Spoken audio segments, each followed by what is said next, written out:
운동을 하다 보면 우리는 단백질에 대해 많은 신경을 쓰게 됩니다. 오늘은 완전 식품으로도 불리며 저렴하게 단백질을 보충할 수 있고 근육 성장에 도움이 되는 계란에 대해서 알아보겠습니다. 우리 일상생활에서 쉽게 구할 수 있고 가볍게 먹을 수 있는 계란은 양질의 단백질이 풍부할 뿐만 아니라 비타민, 무기질, 필수 아미노산 등 각종 영양 성분을 고루 갖춘 우리 식탁에서는 빠질 수 없는 건강식품 맞고요. 맞습니다. 특히 영양학적으로도 가장 이상적인 완전 식품이기도 한 계란은 성장기 어린이부터 임산부, 성인, 노인까지 모든 연령층이 즐겨 먹고 있으며 아침 대용이나 간식, 다이어트 등에 이용될 뿐만 아니라 간단한 요리부터 고급 요리까지 빠지지 않는 식재료이기도 합니다. 그럼 계란의 효능에 대해서 알아보겠습니다. 라고 하려고 했는데 우리가 관심을 가지는 근육 성장에 얼마나 도움이 되는지 알아보도록 하겠습니다. 올드스쿨 보디빌더들은 계란이 아나볼릭 스테로이드만큼 효과적이라 생각했습니다. 대표적으로 미국의 전설적인 보디빌더인 빈스 지론다는 하루에 계란 36개를 섭취하였고 프랑코 콜럼부, 아놀드 스왈츠제네거를 포함한 많은 보디빌더들이 하루에 최소한 2개부터 12개, 심지어는 6개까지 많은 양의 계란을 섭취하였습니다. 우리 동네 오래된 헬스장에 나이 많으신 관장님은 아직도 계란을 달고 사십니다. 계란에 어떤 효과를 믿었기에 당시에 수많은 보디빌더들이 이처럼 계란에 열광했을까요? 1950년대 독일에서 개발되어 1960년대부터 보디빌더와 운동선수들에게 광범위하게 사용된 스테로이드인 다이아나볼인 경우 처음에는 중증 화상 환자의 피부 보건 치료를 위한 의료 용도였습니다. 이후 1975년에 보디빌더들이 솔깃할 만한 연구 결과가 영국 성형외과학 저널에 발표되었습니다. 중증 화상 환자에게 하루에 계란 36개를 섭취하게 하였더니 중증 화상 환자의 피부 보건 치료가 빠르게 진행되었다는 연구 결과였습니다. 계란이 화상 환자들의 피부 보건 과정을 가속화했다는 연구 결과는 보디빌더들에게 계란이 아나볼릭 스테로이드와 같은 효과를 줄 수 있다는 생각을 만들었던 것입니다. 지금 생각해보면 심장병 환자를 위해 만든 약이 비아그라로 탄생된 것과 비슷하지 않을까요? 그러나 이후 콜레스테롤에 대한 경고가 계속 발표되면서 미국 사회에서 계란 섭취가 급격히 감소하기 시작하였고 또한 계란 섭취를 줄이거나 최소한 노른자를 제외하고 계란을 섭취하기 시작하였습니다. 최근에는 콜레스테롤이나 지방 섭취가 알려졌던 만큼 해롭지 않다는 새로운 연구 결과가 발표되면서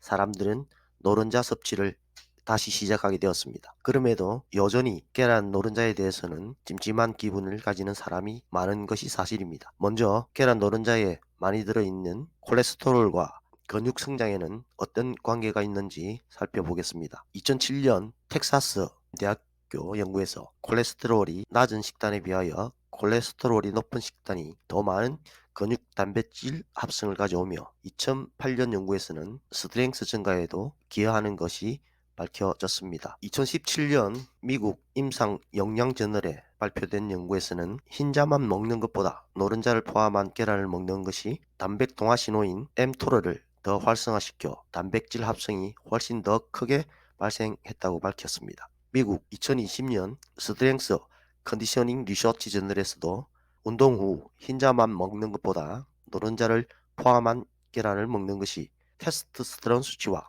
근육량 그리고 스트렝스를 증가시켰으며 놀랍게도 체지방까지 감소시켰다고 밝혔습니다. 그렇다면 지방은 어떨까요? 다수의 연구를 통하여 지방 섭취가 정자의 질과 고환의 기능 그리고 테스토스테론 수치에 긍정적인 영향을 줄 수 있음을 확인할 수 있습니다. 1983년 스테로이드 생화학 저널에서 포화지방 섭취를 감소시켰더니 테스토스테론 수치도 감소되었다고 밝혔으며 1984년 연구에서는 건강한 남성에게 동물성 포화 지방 섭취는 테스토스테론뿐만 아니라 테스토스테론의 전구체인 안드로 수치에 긍정적인 영향을 미친다고 밝혔습니다. 또한 근육량 증가와 긍정적인 관계가 있음이 밝혀졌습니다. 2008년 노화 저널을 포함한 다른 연구에서도 포화 지방 섭취를 줄였더니 테스토스테론 수치가 감소되었다고 밝힌 바 있습니다. 이와 같이 테스토스테론을 증가시키고 mTOR를 활성화시키는 계란 노른자에는 무언가 특별한 것이 있는 것 같습니다. 노른자에 들어있는 지방산인 아라키돈산이 생성 증가에 기여할 수 있으며 이것이 결국 체지방 감소, 근육량 증가, 스트렝스 증가로 이어질 수 있다는 견해가 있습니다. 2007년 국제 스포츠 영양학 저널에서는 아라키돈산 섭취가 근육 성장에 기여하고 염증 반응을 감소시킬 수 있다고 밝혔습니다. 계란 노른자에는 인슐린 유사 성장인자이 저장되어 있다고 밝혔습니다. 그러나 이런 부분적인 사실보다도 비타민, 미네랄, 항산화 영양소 등 노른자에 풍부하게 함유된 다양한 영양소들이 단백질 합성에 추가적으로 기여할 것이라는 것이 합리적인 추론일 것입니다.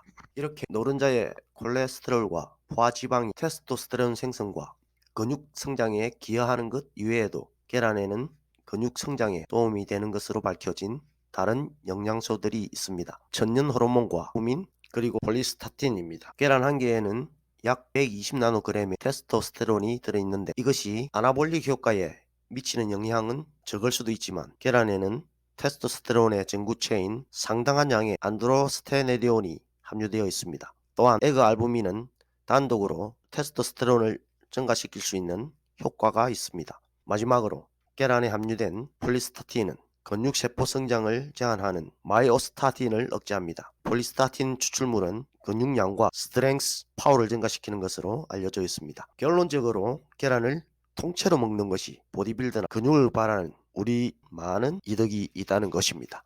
그럼에도 노른자의 콜레스테롤과 지방에 대한 의혹을 가진 사람이 여전히 존재합니다. 이는 1961 미국 심장협회가 콜레스테롤 섭취를 줄이라는 권고에서부터 시작되었습니다. 그러나 유박하는 많은 연구 결과가 발표되면서 2016년 미국에서는 콜레스테롤 섭취를 하루에 300ml 이하로 제한하라는 가이드라인을 삭제하였으며 많은 나라에서도 이를 삭제하였습니다. 그러면 계란에 콜레스테롤을 걱정하는 이들이 존재하는 것은 콜레스테롤 섭취가 혈관 콜레스테롤을 증가시키고 심장 질환을 일으킬 수 있다 잘못된 정보에 너무나 오랫동안 길들어 때문입니다. 최근 8년 뉴트리언트 저널의 연구를 또 콜레스테롤이 심혈관 질환의 원인이라는 과학적인 증거는 없다고 밝혔습니다. 특히 이 연구는 콜레스테롤과 지방 함량이 높음에도 불구하고 건강에 좋은 대표적인 식품의 하나로 계란을 콕 집어 지적하였습니다. 2020년 미국 임상 영양 발표된 연구를 보면 전 세계 50개국 17만 명을 대상으로 한 연구에서도 일주일에 최대 10개의 계란 섭취는 혈중 지질이나 심혈관 질환과 관련이 없다고 밝혔습니다. 따라서 고콜레스테롤 혈증 같은 콜레스테롤 이수가 없으며 심장병이나 혈관 질환의 이력이 없고 건강한 상태라면 계란을 식단에서 배제할 이유는 전혀 없습니다. 다만 현재까지의 연구는 매일 3개의 계란 섭취가 최대였으며 장기간에 걸쳐서 하루에 한 판씩 계란을 먹는다면 건강에 어떤 영향을 미칠 것인지에 대해서는 아직 실증적으로 연구된 바는 없습니다. 어떤 연구기관이나 국가에서도 하루에 계란을 몇 개까지 먹어야 안전한지 대하여서는 가이드라인이 없습니다. 단지 뉴 잉글랜드 의학 저널에 88세 노인이 매일 25개의 계란을 섭취했음에도 콜레스테롤 수치는 정상이었고 아주 건강한 상태였다는 연구 결과가 있을 뿐입니다. 따라서 하루에 한 판씩 계란을 먹는 것을 권장할 수는 없지만 최소한 콜레스테롤과 포화지방 때문에 계란 노른자를 기피할 이유는 없으며 현재 건강한 상태라면 매일 3개 정도의 계란 섭취는 근육 성장을 위한 건강한 식단의 일부가 될 수 있을 것입니다. 자, 이건 다 모르겠고 저는 아침, 점심, 저녁 3개씩 단백질 보충 차원과 우리의 근육을 위해서 매일 먹고 있습니다.